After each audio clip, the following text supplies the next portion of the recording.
My boyfriend has depression. Medication and expert consultations cost over 10,000 yuan a month. To help him recover, I worked day and night, taking on illustration commissions and delivering food. My friends warned me I was pushing myself toward burnout. Then one day, I got a delivery order in a wealthy villa district. Carefully, I held a high-end sushi set worth 18,000 yuan in both hands and respectfully handed it to the client. When I looked up, I saw my boyfriend, who was supposed to be at his therapy session, standing in the doorway, staring at me in shock. Chapter 1. You're supposed to be at the hospital, aren't you, Oscar? I glanced around the elegantly decorated villa, my left hand gripping the sushi box so tightly it hurt. Even though the temperature was soaring to 40 degrees Celsius, I felt as if I'd been plunged into an ice-cold abyss. Places like this, I had only ever seen in TV dramas. I'm sorry, Camila. Let me explain. Dr. Chan had something come up this afternoon. I just came to hang out with a friend. Caught red-handed.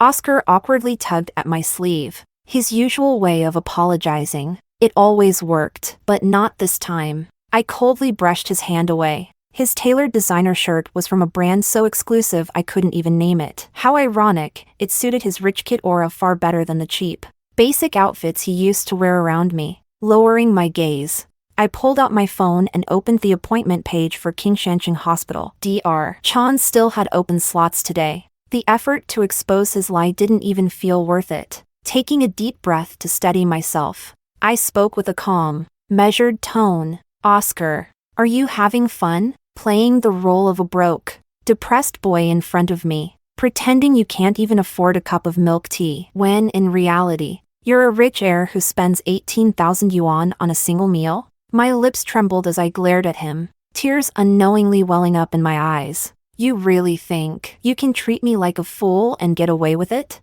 18,000? I'd have to take 6,000 delivery orders. That's 2 whole months of work. The most ridiculous part? The last open app on my phone was still the message I'd sent to Oscar half an hour earlier. I told him I planned to make his favorite lotus root soup tonight as a treat, because the wealthy client from this villa order had tipped me a generous 100 yuan. Never in my wildest dreams did I imagine that tipper was Oscar himself. Chapter 2. Oscar often held me close late at night, whispering that I was the only person in the world whose love he never doubted. Even his parents' love for him, he said, wasn't as pure as mine. Those intimate words once made me feel fortunate, like a rare treasure in a world where sincerity was scarce. But looking back now, it seems no one would be as foolish as me risking heatstroke for a measly 5 yuan high-temperature bonus, just to scrape together his medical expenses for the month. I haven't had more than 5 hours of sleep in ages. Oscar, I dream every night of you getting better. You know that better than anyone, don't you? My voice cracked as my accusations became choked with emotion. Oscar's calm expression finally faltered. His eyes reddened, and he nodded silently. In our cramped, run-down studio apartment, a 30-minute walk from the nearest subway station, he had watched me struggle. He saw me stretch every yuan until it tore in half. He saw me, desperate and humiliated, paying for his role-play of a depressed, penniless boy just to treat his fabricated condition. All the while, he watched with the indifference of a creator looking down at their creation. I'll transfer some money to your bank account as compensation, he muttered. This is my fault. I owe you. Oscar lowered his head, guilt and helplessness written across his face. Realizing there was no way to salvage his lie, he gave up entirely. My fingers stiffened as I pulled a crumpled receipt from my pocket, a half-meter-long list of the finest meats. All for the sushi delivery. With all my strength, I crumpled it into a ball and hurled it at him. Oscar didn't dodge. His expression mixed sadness with regret. The air-conditioned villa brought a faint coolness, and the sound of cicadas filled the humid air. From not far away, light footsteps approached. A woman's teasing voice followed. Oscar, is the delivery here yet? I'm starving. Chapter 3. Oscar and I froze, staring at each other. His expression shifted slightly. As we turned toward the voice, a young woman in a lace nightgown walked over. Oscar hurriedly stepped forward to block her path. Why are you out here? Go back inside. I'll come in soon. Be good, okay? But she seemed determined to investigate. She sidestepped him, her smile directed at me. her almond-shaped eyes gleaming with familiarity and disdain. "And this is?" No one answered. Seeing our mutual silence, she smirked. Then, as if it were the most natural thing, she slipped her arm around Oscar's, adjusting her sheer pink nightgown to cover herself slightly. The red marks on her neck and the curves beneath the fabric were impossible to ignore. She leaned languidly against Oscar, as if her entire body lacked bones. Oscar's uneasy gaze fell on me. I turned my head in despair, closing my eyes. Sweat-soaked hair clung uncomfortably to my face, and my temples throbbed with a dull ache. No matter how slow I might be, it was painfully clear what had happened. I had thought I was just an unlucky player in some rich kid's experience poverty game. Now, I realized I was nothing more than a prop in their romantic drama. How pathetic. I didn't want to stay any longer. I turned and began packing my delivery box, ready to leave. But the girl suddenly called out, "Wait a second. Are you Oscar's little slum girlfriend from outside the school? I didn't recognize you in that delivery uniform. You're Camila Liu from the law department, aren't you?" Chapter 4. I paused, turning back to look at her. After a few seconds, I recognized her too. She was Gloria, a senior from my university, gorgeous, privileged, and adored by everyone. But she and I had bad blood. She had rigged a process to help someone else steal my financial aid. Unlike everyone else, I had never sucked up to her. Her gaze flickered with a smug familiarity, and her grip on Oscar's arm tightened, feigning delight. She spoke in a syrupy voice. "Oscar, remember last year when I complained to you about a stuck-up little junior I couldn't stand? You asked a few questions and actually went out of your way to bully her for me. Your methods were so clever." I was impressed. Gloria glanced at me, her tone dripping with mockery as she continued. "So clever, in fact, that you had our department's little prodigy, Camila, running in circles like a dog." My hands curled into fists at my sides. The cold air from the AC brushed against my skin, but it offered no relief. To people like them, everything, my future, my feelings, my money, my hard work, was no more than a weed on the roadside, something to be trampled underfoot and spat on. Gloria planted a kiss on Oscar's cheek, as if rewarding him for humiliating me. Her gaze was full of provocation as it met mine. Then, as though she suddenly remembered something, her expression turned strange and manic. She asked, "Camila, did Oscar tell you he had depression?" I frowned but didn't deny it. The woman before me doubled over with laughter, her words chilling me to the core. "That's because I told Oscar about your brother Gabriel, the one who committed suicide because of depression. I said that if he claimed to be depressed, you'd definitely fall for it without question. And you did." Chapter 5. Her words fell like a thunderclap. For a moment, only the sound of cicadas filled the air. My mind went blank with rage. Biting my lip, I yanked off my delivery helmet and swung it wildly at Oscar. If I swallowed my anger this time, I might as well open a dumpling shop tomorrow. My chest heaved as I screamed at him. "Depression. Huh? Pretending to be poor. Huh? Poking at people's pain for fun. Huh? You deserve it. You deserve your parents hating you. Your dad beating your mom in front of you. Why didn't he beat you to death while he was at it? I'll do it for him today."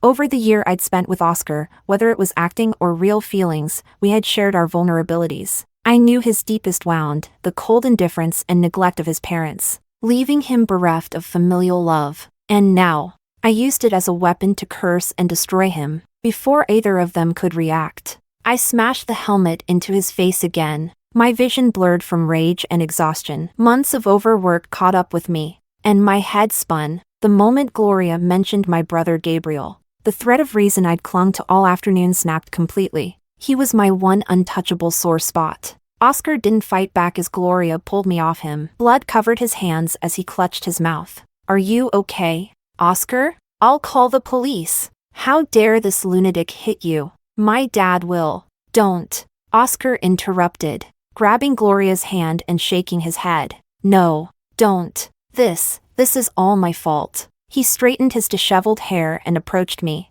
Reaching into his pocket, he pulled out a gold card and handed it to me. "The password is your birthday. I know I can't fix this, but never mind. I'm sorry." I let out a cold laugh. meeting his gaze with nothing but hatred and icy disdain. Go to hell. I snatched the card from his fingers, left him with those words, and walked away. Chapter 6. The card held 770,000 yuan. After collecting my final paycheck from the food delivery company, I quit my job. The 23 square meter studio apartment was so small you could see everything at a glance. When Oscar and I moved out of the dorms, it was because he claimed his somatic symptoms of depression were worsening, and he wanted me by his side every day. Initially, I was wary of Oscar, who had boldly barged into my life, but seeing his condition mirroring my late brother Gabriel's broke my defenses. I couldn't help softening and losing my clarity. I couldn't tell whether my feelings for him were mostly love or guilt over my brother, compelling me to make amends. But I was obsessed, desperate, to cure Oscar's depression, as if doing so could somehow alleviate the nightmares that still haunted me. A year's worth of accumulated belongings wasn't insignificant, but the couple's items we once shared felt like needles in my eyes. Without hesitation, I threw them all in the trash. Listening to the old air conditioner hum, I stared at the ceiling, finally free from the relentless grind. Slowly, I drifted into sleep. In my dreams, I lost count of how many times I saw Gabriel in the bathtub. He lay motionless in crimson water, as pale as porcelain, devoid of warmth or sound. An overturned pill bottle rested near his lifeless hand, and his long lashes brushed against his cheeks, just like when he dozed off waiting for me to finish studying. But this time, he wouldn't wake up. He wouldn't rub his sleepy eyes and ask, "Sis, when are you going to bed?" On his phone, he had erased all his chat histories, leaving me only a single message, "I'm sorry, sis," and a transfer of 3,569 yuan. It was all the money he had left. That spring, the world was in full bloom. Gabriel, once the golden boy, chose to leave at his brightest moment, and I was forever trapped in that spring. Chapter 7. The rustling of a plastic bag startled me awake. A man in a black shirt was squatting by the trash can, rummaging through its contents. "Who's there?" The man froze and slowly turned to face me. It was Oscar. He was wearing a mask, his face covered in bandages from the blows I had dealt him. I rubbed my aching forehead, momentarily forgetting he still had a key to the apartment. Everything I'd tossed into the trash earlier, the couple's rings, mugs, watches, and trinkets, had been meticulously retrieved and laid out on the floor. "What are you doing with that stuff?" Oscar lowered his head, his emotions unreadable. "I just came to pick up a few things before I go." "Things so worthless even the great Mr. Lin finds them worth keeping?" I sat up in bed, glancing around the room to ensure nothing of importance was left behind. Since I planned to return to the dorms and terminate the lease, there wasn't much to take with me. Oscar held the cheap silver ring, his thumb gently rubbing the surface. His voice was quiet and tinged with sadness. "Camila, I know you don't believe me, but I was genuine. I really trusted you. No one else has ever loved me so unconditionally. I didn't want to lose you." I waved dismissively, a bitter laugh escaping as the afternoon scene replayed mockingly in my mind. "Genuine? Is that why you arranged for me to deliver food to you and your fling after you just finished sleeping together? Should I be thanking you for the opportunity?" Let me explain about Gloria. Nothing ever happened between us. We only got together because I casually agreed to it before, and I've been wanting to end it for a while now. I realized that the person I truly... There's no point in discussing this anymore. I cut him off coldly, my tone indifferent. The sound of water dripping into a bucket echoed from the bathroom. The knee-high faucet had been leaking for years, and I'd been using a plastic tub to catch the drips to save on the water bill. The money saved was only spare change. Just like insincere love, it was laughable. From the moment his lies were exposed, genuine or not, an insurmountable chasm had opened between us. "Oscar," I began, my voice sharp. "Did it ever cross your mind that the karma you're reaping now is the consequence of using my brother to get close to me?" "What do you mean?" I didn't respond. Instead, I furrowed my brow and opened the door, gesturing for him to leave. Seeing my resolute expression, Oscar's face showed hurt. He hurriedly shoved the retrieved items into his bag and stood up. "Stop pretending to have depression. The more people like you there are, the worse the stigma becomes. Genuine sufferers are the ones who pay the price. People like Gabriel." After a long pause, Oscar slowly nodded. Then, from behind the door, he pulled out a bag of lotus root and pork ribs, ingredients for the soup I'd mentioned in my message. Can you make it for me one last time? No, your family's chef can do it better. I only like the way you make it. Camila, why can't you trust me just once? Give me another chance, please. His voice broke as he begged.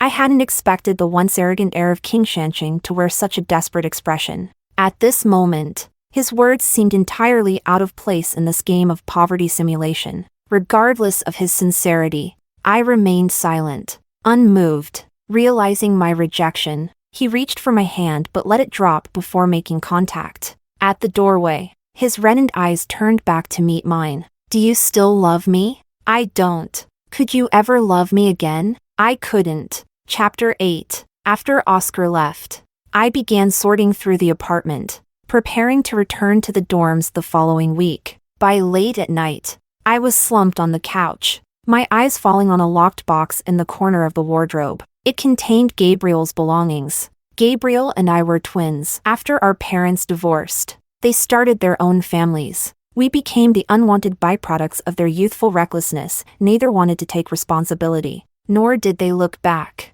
From middle school onward, Gabriel and I relied on each other, scraping by on the bare minimum of child support. The thought brought a sharp ache to my chest. I gripped a small jewelry box tightly. Inside was Gabriel's birthday gift to me from the year he passed, a 6-pointed star necklace encrusted with tiny diamonds. When he gave it to me, he had smiled so brightly and clasped it around my neck with his own hands. Sis, I bought this with money I earned myself. Do you like it? It looks amazing on you, better than the model. It's not expensive now, but I'll work hard so one day I can give you the most beautiful jewels in the world. His earnest eyes shone with sincerity. I tapped the dimple on his cheek and nodded with pride. Gabriel, I believed in you. I still do, and I'm still waiting. Under the foam lining of the jewelry box, something rattled. I lifted it to find a key. Gabriel must have placed it there after giving me the necklace. I took the key, turning my gaze to the chipped lockbox in the corner. The lock clicked open. Inside, I found 4 items: a painting of withered sunflowers, a CD from his favorite band, a diary, a piece of paper with account login details. My eyes lingered on the black diary. I picked it up and rested it on my lap. Flipping through the pages, I found entries about trivial daily matters, girls confessing to him at school, and the like. It was unsurprising. Gabriel had always been fair-skinned and sharp-featured, his peach blossom eyes brimming with charm. His aloof yet refined demeanor drew admirers like bees to honey. Even in childhood, I'd been his messenger, delivering countless love letters and snacks on his behalf. Yet, despite being adored by many, our shared abandonment had left Gabriel sensitive and fragile. It was no surprise he'd taken to journaling. After entering a university, his natural singing talent quickly made him the lead vocalist of the campus band. At every performance, adoring fans screamed his name. I sank deeper into my memories until my fingers froze on a page. Gloria's name was written there, and it appeared with increasing frequency in the pages that followed. Chapter 9. I'd expected trouble when I returned to school. After all, Gloria would never let go of what happened between Oscar and me. What I hadn't anticipated was how fast her retaliation would come. I stood at the door of my dorm room, staring at the mess. My bed was piled high with takeout containers and delivery boxes. The desk beneath was defaced with red spray paint. The words whore and homewrecker scrawled crudely across the surface. Laura, one of my classmates with whom I shared a cordial relationship, hovered nearby, her expression uneasy. Camila. I tried to stop them, the senior girls, but it was no use. She said, her voice tinged with guilt. They said you messed with someone you shouldn't have. She took the trash from my hands as I gave her a small, reassuring smile and began tidying up the bed. And Camila. Laura hesitated. Have you checked the school forum? There's a thread about you, saying you interfered with Gloria and Oscar's relationship. She handed me her phone, her voice faltering. It's already got over 100 comments. The evidence they posted seems pretty solid. Is it true? I paused mid-swipe, frowning as I took her phone and scrolled through the thread. Most of the posts consisted of photos of me and Oscar around campus. as well as screenshots of chats claiming Gloria and Oscar had been together since their freshman summer break. Although they'd never officially announced their relationship, the screenshots made it seem like they'd been a couple all along. I let out a bitter laugh. This was clearly orchestrated to frame me, conveniently timing the revelation to paint me as the villain. By adjusting the timeline, they wanted the public to believe I was undeniably the other woman. Ignoring Laura's question, I thought for a moment before pulling out my own phone. I dialed Gloria's number. She answered after 3 rings. I got straight to the point. "It's Camila. Meet me at the cafe by the North Gate at 3 p.m.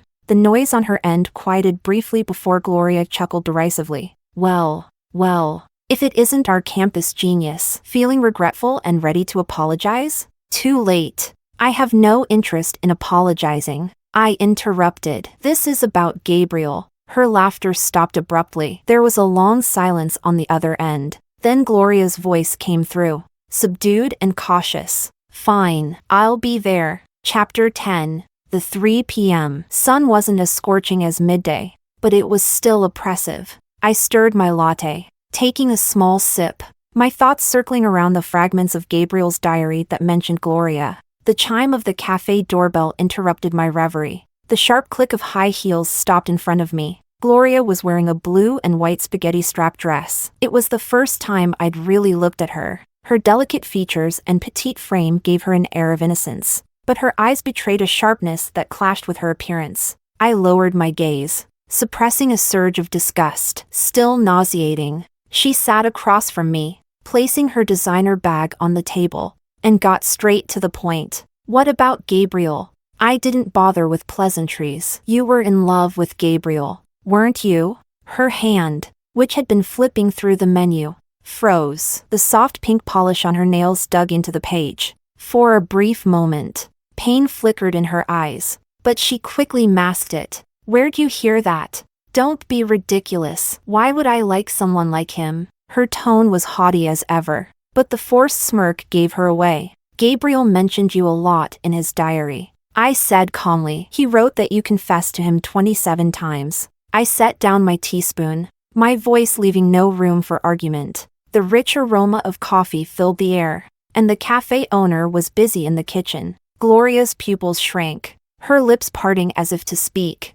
but she hesitated. Eventually, she stayed silent, propping her forehead against her hand. She avoided my gaze, her long lashes casting shadows over her cheeks. Her evasiveness only provoked me further. I pulled out Gabriel's painting, the one of withered sunflowers, and laid it on the table. So, if you liked him, why did you plagiarize his work? Why did you sabotage his contest entry? You knew how much that competition meant to him. Singing and painting were his life. Gabriel took his life 10 days after his painting, The Lost Sunflower, was plagiarized, and the person who stole it was Gloria. Her eyes darted to the framed painting, her expression darkening with anger. Even after his death, you continued to torment his family. Gloria, your so-called love. Her chest heaved, her emotions spiraling out of control. The word love seemed to pierce her like a dagger. Gloria abruptly grabbed her cup and smashed it to the ground. Standing up in a frenzy,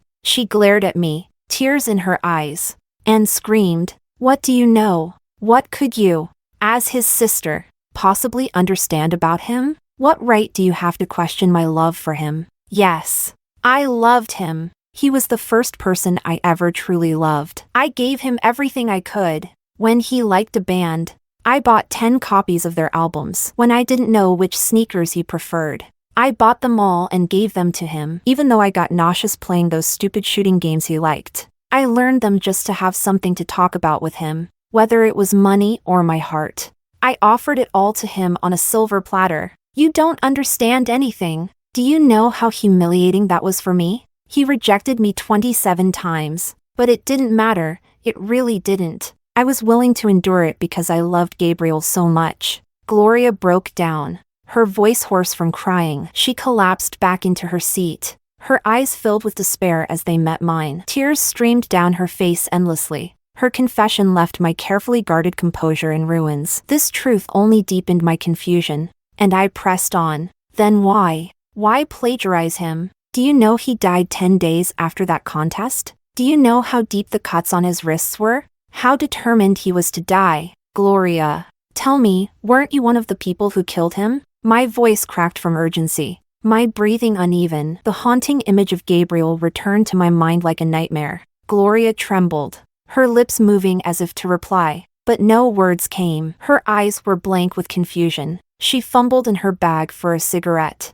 only to be stopped by the staff before she could light it. Instead, she crushed it slowly in her hand and finally spoke. That weekend, I told him about a big commercial performance I'd recommended. It was supposed to be a great opportunity. A famous talent agent was attending. When Gabriel came back from it, he was a completely different person. I asked him how it went, and he looked at me like he wanted to kill me. He called me the most disgusting and vile person he'd ever met. He screamed at me, calling me a B********* and worse. Her voice cracked as her hands began to shake. I can still picture the way he pointed at me, screaming those things. I feel like I'm suffocating every time I think about it. I don't know what happened. I thought I was helping him, but afterward, he pushed me away like I was his worst enemy. Her expression twisted in anguish. I gave up on loving him after that. I even wanted to. She couldn't finish the sentence, but it was clear to both of us. Unrequited love can easily turn into hatred. For someone like Gloria, who had grown up with everything handed to her, failure wasn't an option. If she couldn't have Gabriel, she'd destroy him. Even after his death, her resentment didn't end. It spilled over onto me, sabotaging my financial aid. Sending Oscar to humiliate me, it was all an extension of that hatred. How do you know about Gabriel and me? She suddenly asked. He adored you as his sister, didn't he? He hid anything that might worry you, only ever sharing good news. Honestly, I was jealous of how much he cared about you. The ice in my latte had melted, coffee dripping over the rim of the cup. I rubbed the calluses on my hand, recalling Gabriel's neat handwriting. I read his diary. Did he always hate me? Or did he ever feel even a little something for me? I can't answer that for him. Gloria's face fell at my response, her features losing all vitality, even her hatred dissolved. In Gabriel's diary, during the timeline when he lashed out at Gloria, the commercial performance she mentioned had appeared. Afterward, his diary took a dark turn. The pages were filled with angry scrawls of Hudson. Go to hell! The words pressed into the paper with such force it seemed like he wanted to rip through it. It was a hatred beyond words. But Gabriel left no other explanation or details. I looked at Gloria, now a shadow of herself, and asked one last question. Hudson, is he your father? The board member? Gloria blinked, confused by the sudden shift, but nodded. Yes, he's my father. Chapter 11. The gossip on the school forum continued to escalate. On my way back to the dorm, whispers and pointing fingers followed me everywhere. Preoccupied with thoughts of Gabriel, I didn't even react when someone deliberately bumped into me. A shadow stepped in front of me. Can't you watch where you're going? I glanced sideways. It was Oscar. He wore a baseball cap and snapped at the person who had just bumped into me. His outburst drew more attention. Passers-by began to linger, some even pulling out their phones to take pictures of us. Look at those two, they're still walking around together. Disgusting. No shame at all. Ignoring the murmurs around us, I frowned at Oscar. What are you doing here? His gaze dropped, concern flickering in his eyes as he spoke in a low voice. I posted on the forum to clear your name. I told them you had no idea about anything, but I was worried someone might try to hurt you. Like just now. I rubbed my sore shoulder and shot him a glare, as if he wasn't the root cause of all this. You, these past 2 days. Have you? Before he could finish, a small rock suddenly flew toward me. Oscar noticed it first. He stepped in front of me, shielding me from the blow. I turned toward the direction the rock had come from, catching a glimpse of a denim-clad figure vanishing into the crowd. Though Oscar had reacted quickly, the rock still grazed his cheek, leaving a bloody scratch. He winced, holding his face, and glanced at me out of the corner of his eye. It was obvious he was waiting for some kind of comfort. I let out a sigh and spoke softly. Oscar, there's no need for all this. It's over between us. No matter what you do, I won't go back. The faint hope in his expression evaporated entirely, but as if to console himself, He muttered under his breath. I'm not giving up. What are you so fixated on? I couldn't understand. How could someone who toyed with genuine feelings cling so stubbornly to his mistakes instead of moving on to his next victim? I've never felt this kind of pain or regret before. He admitted. I don't even know how to deal with it. It's so unfamiliar. I just know I love you, and I wronged you, and doing something for you, or just being near you, makes it hurt a little less. His candor was disarming, but in the dim streetlight, the cheap silver ring on his left middle finger gleamed faintly. It was a reflection of our year together, a mistake that was ultimately meaningless. Chapter 12. The post accusing me of being a homewrecker was deleted late that night. The forum, once filled with slander against me, was suddenly wiped clean. From that point on, Gloria stopped targeting me. Life returned to its usual rhythm, except for the daily interruptions from Oscar, which weighed heavily on my nerves. Another sleepless night found me logging into the account Gabriel had left behind. It was his art account, where he had garnered over 300,000 followers, a modest but significant achievement in the creative world. His username was Winter Honeysuckle. Gabriel had always excelled in both art and music, displaying extraordinary talent from a young age. Even with our modest means, and the lack of proper resources, he managed to shine as brightly as he could. As I scrolled through the account, I found myself immersed in his past works. His early pieces were mostly soft, fluffy animals and serene landscapes. But then, the timeline shifted. After Gabriel's performance during his freshman spring semester, the same one Gloria had mentioned, the tone of his art changed dramatically. The gentle animals were replaced by ominous, shadowy figures that seemed to engulf and tear him apart. Looking back, everything during that time had happened so quickly. From the moment I noticed his growing irritability and unstable emotions to the day he started taking antidepressants. Barely 2 months had passed. At the time, I was shocked and at a loss. Every attempt I made to comfort or help him was met with resistance. Helpless, I could only watch from the sidelines. When Gabriel ultimately took his life, I was left clinging to the desperate hope of finding an explanation. But everyone told me the same thing: depression and suicide were the answers. Did you hear about Gabriel from the art department? I heard he killed himself because of depression. Really? Are you serious? Of course, the school's been holding all these mental health workshops lately because of it. I heard this conversation on my way back to the dorm after Gabriel's funeral. At that point, I stopped resisting the narrative. I grew numb and accepted his death as an unchangeable reality. But now, Gabriel's belongings had reopened old wounds and brought questions I'd once buried. I returned to the present, the shallow breathing of my sleeping roommate filling the quiet room. My fingers hesitated on the mouse as I clicked into Gabriel's private messages. Most were from fans urging him to post updates. When he first stopped posting, the messages had been incessant.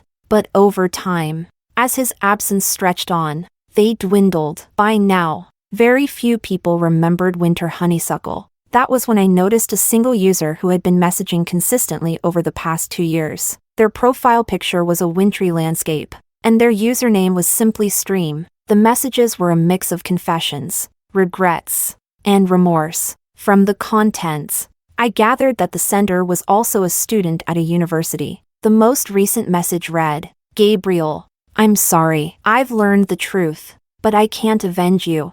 As I read those words, the gray profile picture suddenly lit up, indicating the user was online. Without hesitation, I sent them a message. "I'm Gabriel's sister, Camila. Can we meet?" Within seconds, they responded, "Okay." Chapter 13. She asked to meet me on the field at night. Miranda was dressed in a black dress. The moment she saw me, a glimmer of light appeared in her otherwise dull eyes. She recognized me immediately, and I recognized her. There was no mistaking it, the mole between her brows. The girl before me was Gabriel's class representative from high school. She had once asked me to pass Gabriel a handwritten guitar sheet for lingering summer days. His favorite English song. I remembered Miranda vividly because that year, Gabriel's eyes had sparkled when he saw her gift. It was his favorite. Miranda sat down on the grass beside me, her gaze drifting to a group of freshmen across the field, singing together in a circle. A faint smile played on her lips.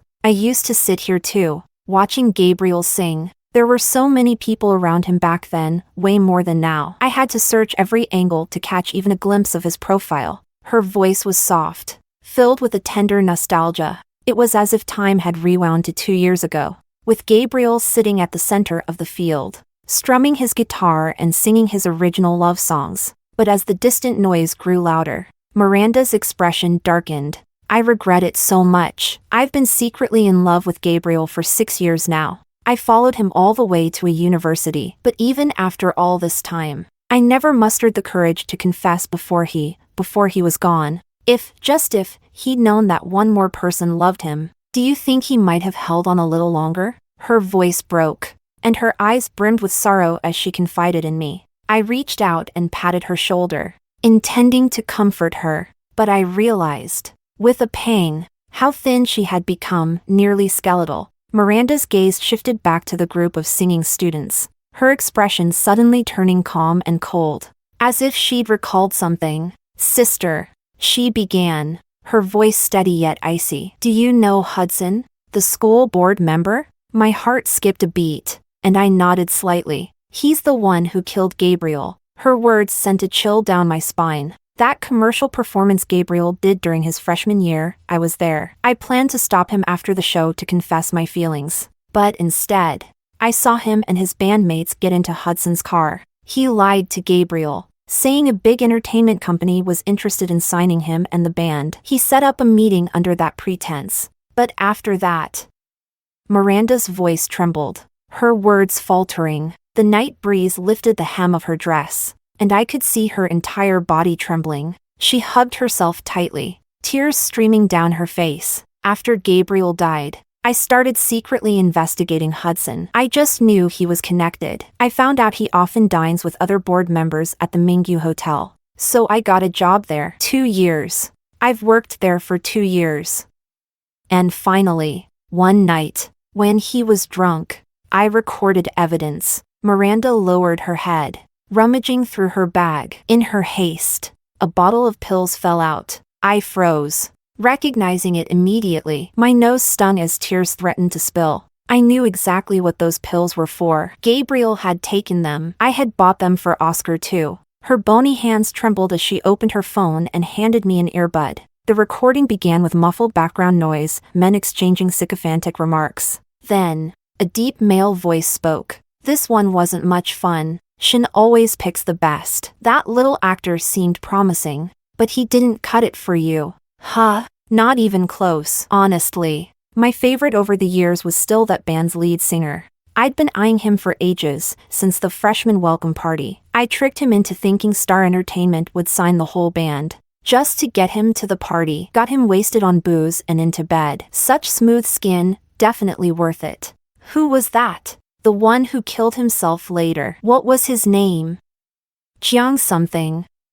Gabriel. His suicide scared the hell out of me. I had to push the school to arrange mental health workshops right away. He was too fragile. Otherwise, I'd have brought him back for you all to share. The background noise faded, leaving only a faint static hum in my ears. The metallic taste of blood filled my mouth as I bit my lip too hard. Struggling to stay conscious, my chest heaved, and my mind felt oxygen-starved, robbing me of speech. I fumbled in my bag for a plastic bag and covered my mouth and nose. On the day Gabriel died, I had experienced the same breathless panic on the way to the hospital. The doctor had called it respiratory alkalosis and taught me to use a plastic bag as a temporary remedy in emergencies. I remembered. Miranda noticed my state and quickly put away her phone, kneeling beside me in concern. As my mind slowly cleared, I pieced together the full picture of what had happened to Gabriel. The drastic change in his diary and paintings, his sudden hostility toward Gloria, the rapid onset of depression, and his final, desperate act. It all made sense now. When my vision finally steadied, Miranda couldn't hold back any longer. She wrapped her arms around my neck, sobbing uncontrollably. "Sister, what can we do? Even with this recording, we can't fight Hudson. He's powerful and well-connected in Kingshanshing. We're powerless." Gabriel must have felt the same crushing despair. What chance does an ordinary person have against someone at the top of the power hierarchy? Just a recording and a dead victim, hardly enough to form a strong case. Even if Hudson were convicted, Would the punishment be enough? And wasn't there an even greater chance he'd walk away unscathed? I looked up at the sky. Clouds were slowly swallowing the moon, lowering my gaze. I wiped Miranda's tears and forced a smile of encouragement. You've worked so hard all these years, on Gabriel's behalf. Thank you. Thank you for loving him for so long. Chapter 14. After that night, I began to burn with a relentless fever, caught in a haze between wakefulness and nightmares. Eventually, I collapsed outside the classroom after an important lecture and was rushed to the hospital. I awoke from one of those dreams, Gabriel, his face streaked with tears and blood, accusing me of leaving him behind. The dreams cycled endlessly, the same scenarios with slight variations, their oppressive grip never loosening. Under a dim yellow hospital light, my head throbbed intensely as I forced open my dry, stinging eyes. A figure sat at the bedside. He wore a blue and white shirt, his gaze fixed intently on me. When he realized I was awake, his eyes reddened. Oscar picked up a cup of hot water from the table and helped me sit up, parched. I drained it in a few gulps. The doctor said you have a viral infection. Why aren't you taking better care of yourself? He asked. I didn't answer. What happened to you? He tried again. Still, I stared blankly at the ceiling, refusing to respond. For the next month, Oscar stayed by my side, caring for me attentively, down to the smallest detail. At first, he would try to ask questions, but my persistent silence eventually made him give up. On the eve of my discharge, I watched him as he sat by my side, peeling an apple with a focused expression. The moonlight poured into the room, silver and soft. The television played an old romance movie about lovers who died for each other, their desperate cries filling the quiet. I broke the silence. Oscar, do you really love me? He looked up, startled, his eyes lighting up as he nodded without hesitation. I do. I love you very much. At his words, my right hand clenched tightly around the six-pointed star necklace hanging from my neck. If you truly love me, I whispered, my voice steady, then I need you to help me kill someone. Chapter 15. Oscar used his family's connections and the Lin family's recent plans to launch a new education brand as an excuse to invite Hudson over for dinner. The Lin and Shin families had long-standing ties, and Hudson let his guard down. Half an hour past the appointed time, a black car pulled up outside the abandoned warehouse where I waited. Oscar dragged a limp, unconscious Hudson from the car and dumped him unceremoniously on the ground. You don't need to worry about the rest, I said coldly. Thank you. When I turn myself in, I won't mention you. I made it clear I wanted no ties between us. Oscar hesitated, his face filled with grief as if he still couldn't bear to see me take this path. Camila, your brother is gone, he said. Why can't you let go and start over? This won't. Shoo. I interrupted. Don't say any more. Isn't this how it should be? He killed my brother. Doesn't he deserve to pay with his life? Beyond the obligation I felt as Gabriel's sister to seek vengeance, there was something more. Growing up, I had always been Gabriel's protector. I chased away the older kids who bullied him, scared off the spiders and cockroaches he feared, and wiped his tears when he cried for our parents. He used to say I was the bravest, most invincible big sister in the world. This time, knowing the truth, I couldn't allow myself to falter. Not in front of him, not again. It had to be this way. I tied Hudson securely to a chair, stripping him of his clothes. Using his phone, I unlocked it with his fingerprint. My goal was clear. At the very bottom of the photo album was a hidden folder. As I expected, it contained a staggering number of videos. A man like Hudson was bound to document his crimes. I scrolled through the files until I found one from late spring 2 years ago. After confirming what I needed, I closed my eyes briefly, my chest heavy. Then, I picked up a bottle of water and splashed it over Hudson's face, jolting him awake. He choked, his small, cloudy eyes wide with panic. When he saw me, confusion replaced his fear. Who are you? He asked.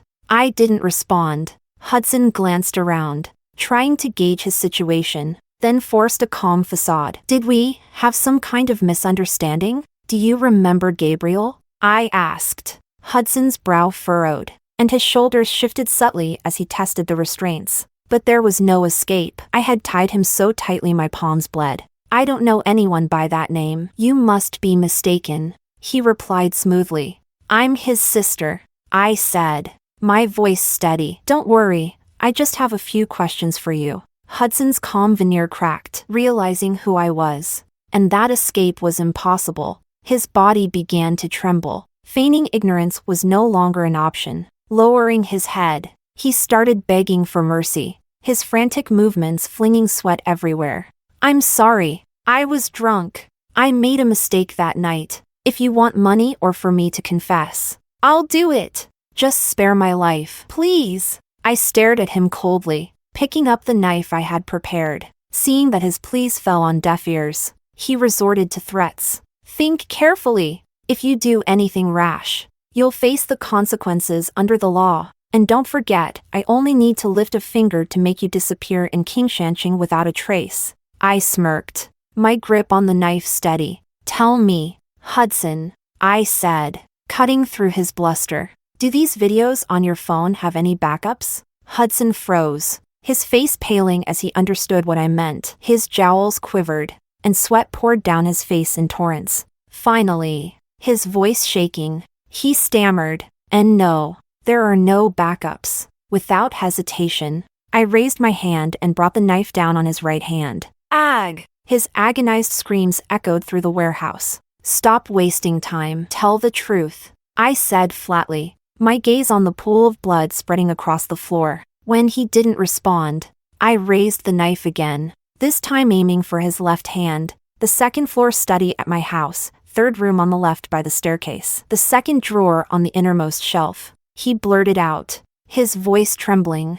"The key, it's the smallest one on that ring over there." I glanced at the keys on the floor, considering his words, judging from his desperation. It didn't seem like a lie. Satisfied, I nodded and adjusted my grip on the knife. Hudson's eyes widened in horror as he leaned back as far as the chair would allow. You said if I answered your questions." His words stumbled over themselves, fear distorting his speech. I raised an eyebrow, unimpressed. "And? Forget it. Just keep quiet. Maybe that way I'll be gentler." Chapter 16. By the time everything was dealt with, it was already 3 a.m. I turned off my phone, realizing the little time I had left. There were things I needed to settle before turning myself in. I found a small motel, took a quick shower, and arranged to meet Miranda. When she saw my pale complexion, her face filled with worry. "Sister, please take care of yourself. Even if we can't avenge Gabriel, you can't just let yourself waste away like this. Seeing you like this would only make him sad." I nodded, smoothing my disheveled hair. I had no intention of telling Miranda what had transpired the night before. Let her believe it was fate, divine justice. Reaching into my pocket, I pulled out the gold card Oscar had given me. I had deposited all the money I had, rounding it up to 800,000 yuan. "Take this card," I said, holding it out to her. She tried to refuse, but I shook my head. "Miranda, you're one of the few people who truly cared for Gabriel and me. Honestly, neither of us received much kindness growing up, so our way of giving back might seem clumsy. When we were little, I often heard our parents say they should have drowned Gabriel and me in the toilet when we were born. Back then, it terrified me, but recently, I've started wondering, maybe children that even their parents didn't want shouldn't exist in this world after all. Maybe that's why we had floundered in the mud until we were 20, covered in filth. The ones I tried to protect were torn apart. The ones I chased after were illusions. In the end, we had only stolen a few more years from the malice of the world." Miranda's hand suddenly shot out, gripping mine tightly, her bony fingers leaving red marks on my wrist. "Sister, don't think like that. Meeting Gabriel and you was the luckiest thing in my life. None of us are people who shouldn't exist, especially not you." I froze, her firm gaze catching me off guard. A faint smile tugged at my lips, but I couldn't help feeling she was telling a kind lie. Her frail grip, her baggy clothes hanging limply on her thin frame. If she hadn't met us, her life would have been brighter. As the summer waned, the cicadas' cries began to fade. I reached out to tuck a strand of her hair behind her ear. "Miranda, when this summer ends, start a new life. Forget about Gabriel and me. Chapter 17. After meeting with Miranda, I went to see Gloria. She absent-mindedly stirred the ice in her glass. Her distraction was likely due to Hudson's disappearance. When I'd been combing through his phone the night before, I saw Gloria's missed calls. I didn't answer them. Her mother had passed away early, and Hudson had raised her alone. Their bond must have been deeper than a typical father-daughter relationship. I didn't have much to say to Gloria. After all, regardless of the circumstances, we were enemies. Her plagiarism of Gabriel's work was undeniable. All I did was hand her an old phone and a key from Hudson's study. The rest of Hudson's keys had been destroyed. The phone contained a recording of Hudson drunkenly confessing to assaulting Gabriel at the Mingyu Hotel, as well as the videos from his phone documenting the abuse and the location of their backups. There were also photos of Gabriel's diary entries from when his relationship with Gloria had still been friendly. She looked puzzled as to why I would give her this phone. I lowered my gaze,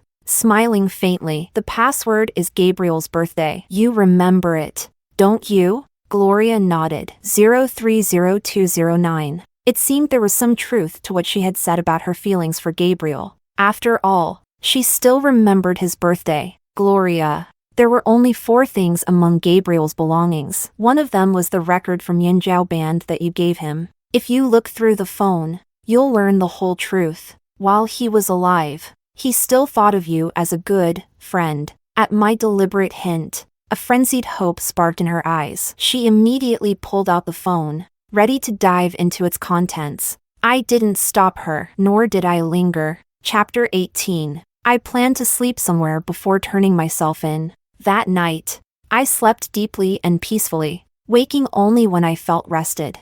Unsure of how much time had passed, I turned on my phone, squinting at the bright screen. A breaking news notification caught my eye. Dismemberment case in Northern Industrial District shocks Qingshanqing with brutal details. Reading the report, I felt no guilt as the perpetrator, only calm. The article confirmed the victim's identity as Hudson, a director of Shin Enterprises and a school board member at a university. The killer, however, was still at large. The comments below were abuzz. I heard from someone at the station, 67 pieces, and 1 part completely. This is one of the most heinous crimes in years. What kind of hatred could drive this? I scrolled through the comments without much reaction. Setting my phone aside, I prepared to head to the police station. Then, a new notification popped up on my screen. Dismemberment case suspect turns themselves in. I froze, my finger hovering over the screen. What was this? Opening the article, I found that while it stated the suspect had surrendered, no name was mentioned. The only other person who knew about this was Oscar. Could it be him? A chill crept down my spine as my phone vibrated. It was Laura, my roommate. Camila, where are you? Oscar asked me to give you something. Can you come pick it up? I steadied my thoughts and, after a moment of silence, replied softly, okay. Chapter 19. Oscar had left me 2 things, a bank card and a note. Camila, leave the country for 2 years. I'll take the blame for this. My family connections will ensure my punishment is minimized. My father doesn't love me, but he's terrified of losing face. He'll handle this. Don't worry. Consider this my way of repaying you. Don't turn yourself in. Take care. I couldn't quite describe what I felt reading those words. My ears buzzed faintly, cicada songs seeming to fade in and out. It wasn't until the edges of the note were crumpled in my grip that I realized I had zoned out. I tucked the bank card into my pocket, composed myself, and thanked Laura. Outside the school gates,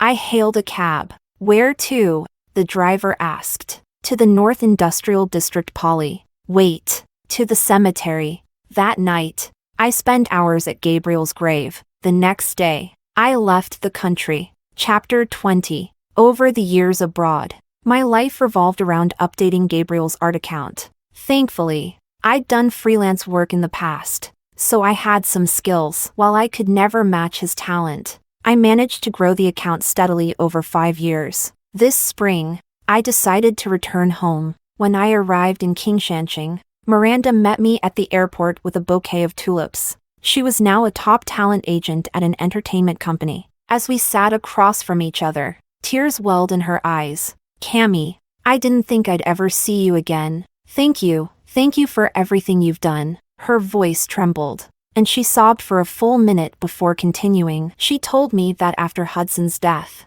her depression vanished, as if the root cause had been removed. She was finally free from the numbness and regret that had consumed her. Hearing this, I felt a familiar comfort. I patted her shoulder gently, as I always had. "Good," I said, noticing she'd finally gained some weight. "You look healthier now." Then, as if remembering something, Miranda pulled a card from her bag and handed it to me. "Sister, there's $142 million here. It's my savings from the past few years, combined with the $800,000 you gave me. Please, you must take it." I shook my head, refusing it. Undeterred, Miranda set the card down beside me and continued recounting everything that had happened. She told me that after Oscar turned himself in, he received forgiveness from Gabriel's family, Gloria. Specifically, Oscar's family then hired the best lawyers and presented his earlier diagnosis of bipolar disorder. Under those conditions, Oscar was sentenced to 10 years.